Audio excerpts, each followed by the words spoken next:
भगवान राम ने आखिर क्यों माता सीता को घर से निकाल दिया था जब वो गर्भवती थी। आप सोच रहे होंगे कि भगवान राम ने गलत किया, मगर ऐसा नहीं है। आपको बता दें कि माता सीता के कर्मदंड थे, जिसकी वजह से माता सीता को गर्भावस्था में वनवास जाना पड़ा था। इसमें दोष किसी का नहीं था, बल्कि स्वयं मां सीता का था।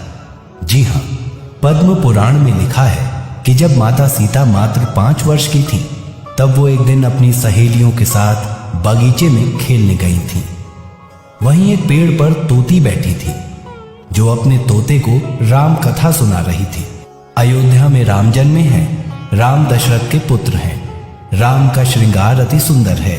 यहाँ जनकपुर में धनुष तोड़कर राम सीता से विवाह करेंगे। तोती को ये कहानी इसलिए मालूम थी क्योंकि तोती और तोता वाल्मीकि जी के आश्रम में रहा करते थे, जहां रोजाना वाल्मीकि जी अपने शिष्यों को राम कथा सुनाते थे। तो इस तोती ने भी राम कथा खूब सुनी थी और रट भी ली थी। उसके बाद तोती और तोता उड़ते उड़ते जनकपुर बस गए आकर। जी हाँ, वहीं पर तोती अपने तोते को राम कथा सुना रही थी। तभी सीता ने सुना कि ये तो मेरे बारे में बता रही है। तो मौका देखकर चुपके से माता सीता ने तोती को पकड़ लिया और उसे पिंजरे में कैद कर दिया और बोली कि तुमने बहुत बढ़िया कथा सुनाई है, और सुनाओ। तभी तोती बोली कि बहन, मैं गर्भवती हूं, मुझे कैद मत करो। माता सीता ने उससे कहा कि मैं तुम्हारे लिए सोने का पिंजरा बनवा दूंगी।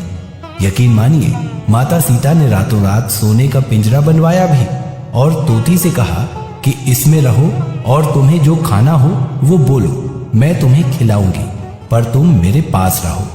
तोती बोली, हे सीते, तुमने भले ही मेरे लिए सोने का पिंजरा बनवाया हो, मगर मेरे लिए तो खुली हवा ही सोने के समान है।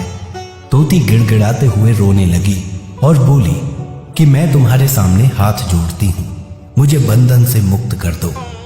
मगर उस वक्त माता सीता निर्दयी और स्वार्थी बन गई, जिसके चलते वो तोती बेचारी तड़प तड़प कर मर गई। उस वक्त तोती को मरा देख तोते ने माता सीता को श्राप दिया कि हे सीता, तुमने मेरी पत्नी को मुझसे गर्भावस्था में दूर किया है। जाओ, मैं भी तुमको श्राप देता हूं कि जब तुम गर्भवती होगी तो तुमको भी तुम्हारा पति खुद से दूर कर देगा।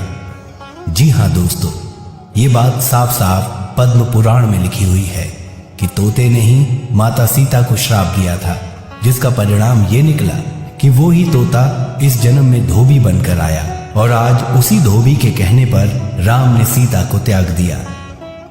बस इस जगह दोष ना तो धोबी का था और ना ही प्रभु श्री राम का, बल्कि ये तो माता सीता का कर्मदंड था, जिसे मां ने खुशी खुशी स्वीकार भी किया था।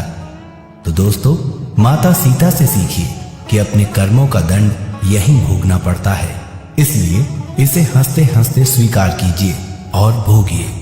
जब कर्मों के भोग भोगने से हमारे भगवान नहीं बच पाए, तो हम तो उन्हीं के बनाए हुए इंसान हैं।